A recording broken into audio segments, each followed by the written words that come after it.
and workers is being tied to performance.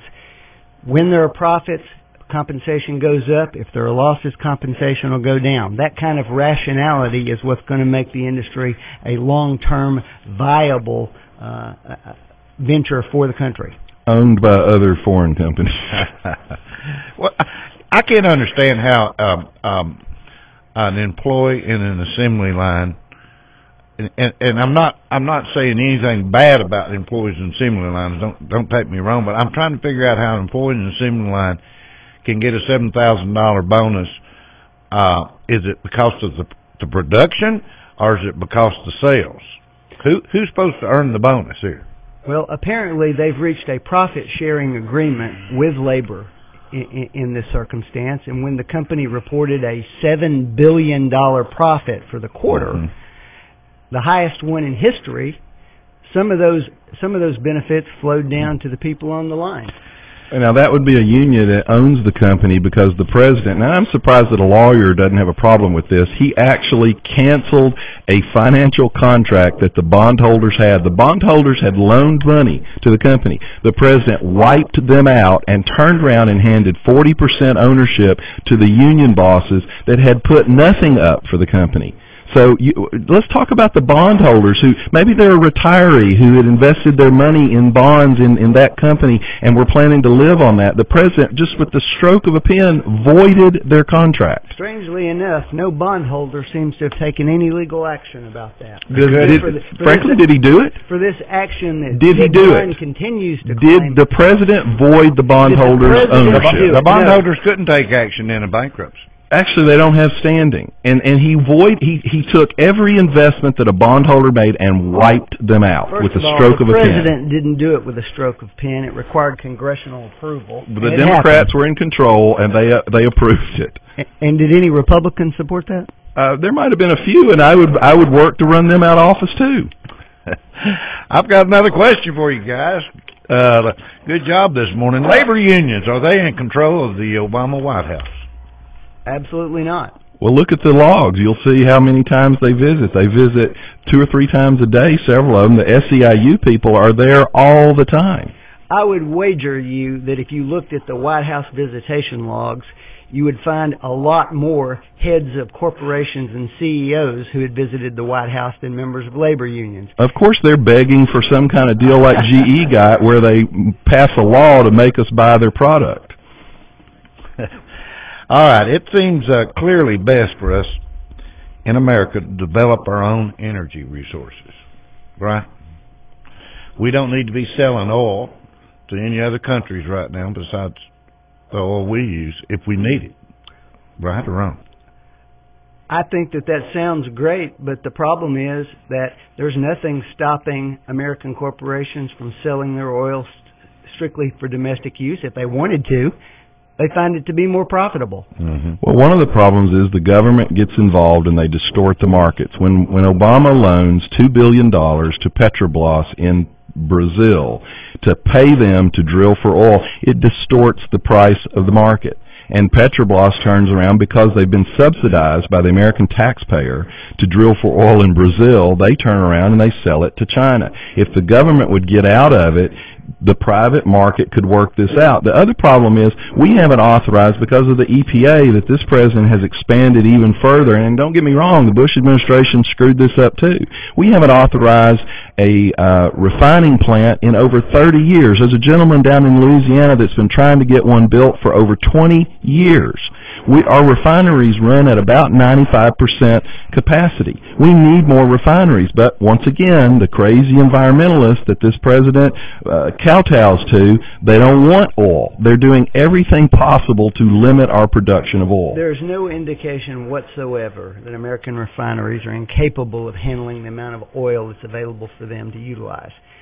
95% production is virtually... And this is a fact. For the first time in over 40 years, we exported more oil than we imported. But that's in because the States. president has destroyed our economy, and we're not going driving, we're not buying ourselves. It has nothing to do with the amount of production. It has to do with our usage. The economy is in the dumpers. People aren't going on vacation. They're not driving their cars, and that's why we had more oil to export. Driving our cars would have increased consumption, which would have driven the price up even more. It would have lowered our it makes perfect sense. You're saying we've exported more oil. We exported it because we're not using it locally because we don't have any money because this president has put us out of work.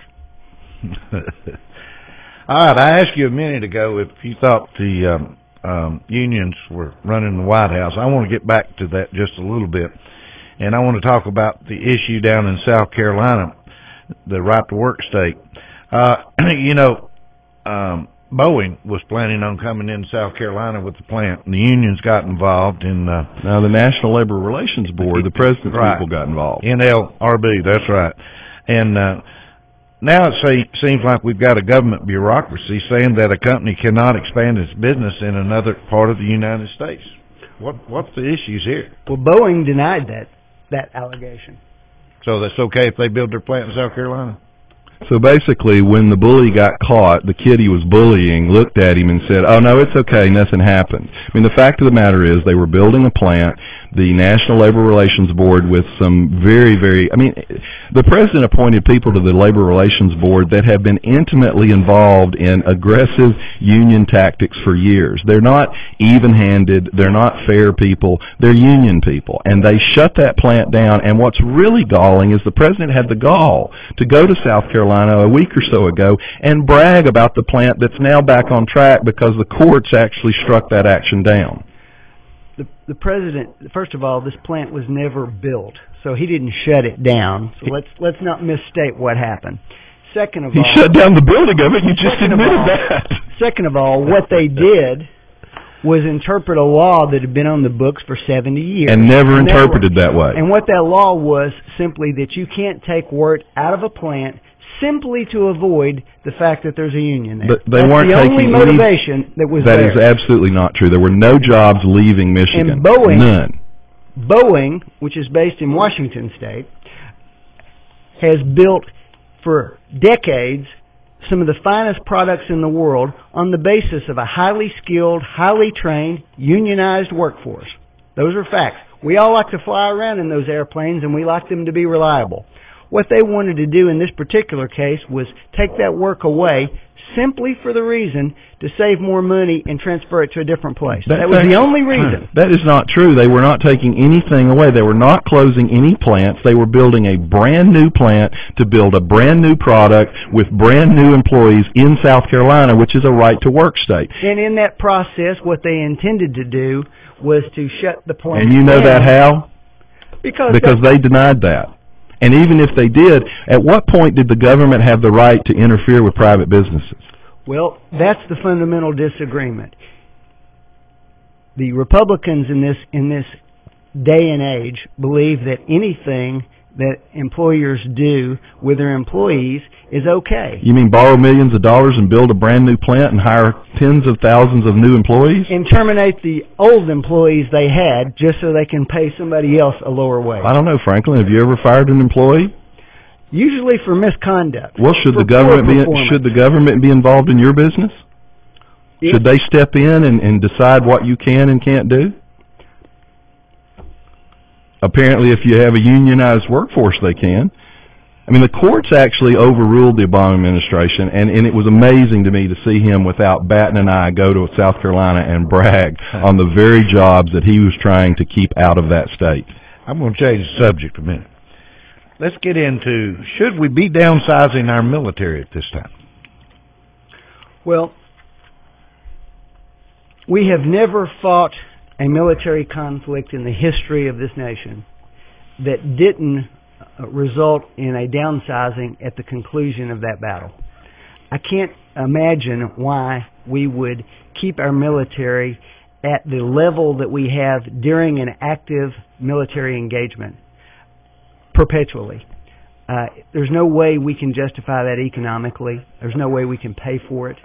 And so Yes, I think that we will have to do that as the conflicts in Afghanistan and Iraq have wound down. That just seems to me to be practical and expected. I know that there are business interests that would love for us to continue funding the military and all of that production at the same levels as we do during the war, but it just doesn't make any economic sense. Well, I mean, that's playing with the numbers too, because what's being said now is that we're just downsizing because of the build-up that President Bush did after the 9/11 attacks. The problem with that discussion is President Clinton cut the military in half during his 8 years in office. So to say that Bush built it up, he didn't even build it back up to where it was before Clinton started cutting it. And the other problem is, one of the rationales in the Clinton administration was that because the Soviet Union had collapsed, we no longer needed this big military. And that's the same type of argument Franklin's making. Well, these conflicts are ending, we don't need it. The problem is, when you had the Russians and you were looking at the Russians, you had one enemy. That actually requires less of a military than when you're talking about multiple small battles all over the world. You actually probably need, at the very least, you need a more movable, a more technologically advanced military, but you probably need a bigger military. The reason we had to activate all the Guard and all the reservists after 9/11 was because Clinton sent them all home. For 8 years, we cut the military. So personally, I disagree that this is a good move. As far as a percentage of GDP, our spending on the military is actually very low right now, historically low. Well, the big problem we have is that we totally mismanaged, and I'll cut across both administrations in this case. We have mismanaged the funding of the conflicts that we've been involved in. This is the first time in American history ever that we have fought wars without asking everybody to pay for it as we go. We fought World War II, we fought Korea, we fought Vietnam. We had special levies, we had taxes, we had war bonds, specifically asking the American people to weigh in on these conflicts and support them. Do you agree with us? Help us pay for them. What we did in this case is we dramatically increased spending over the last 12 years in these military areas without doing anything on the revenue side to pay for them, and treated them like they were ordinary expenditures. It was bad policy. That's not a Democrat or a Republican issue. It's an American issue, and it's one that we didn't handle very well. Well, you know, I wouldn't completely disagree with Franklin. The only thing that amazes me is when the Republicans have made the argument that we need to be paying for, let's say, the extension of the payroll tax cut, the Democrats have fought that tooth and nail. I agree. We should be paying for these things as we go. We should be paying for everything as we go. Or like the prescription drug benefit that the Republicans... Hey, you won't get an argument with me. I think the prescription drug was a huge expansion of government entitlements, and I'm not sure it's going to be sustainable. And that was a mistake the Bush administration made. Quickly, let's get in. Should we be cutting our nuclear right now? Absolutely not. Well, we really haven't cut it. As a matter of fact, the first nuclear plant in 20-something years has been licensed. No, he's talking about our nuclear arsenal. Yeah. Our nuclear arsenal? Yes. We have so many nuclear weapons beyond any ability to use them that it has no particular purpose other than spending money and allowing us to say that we flex our muscles.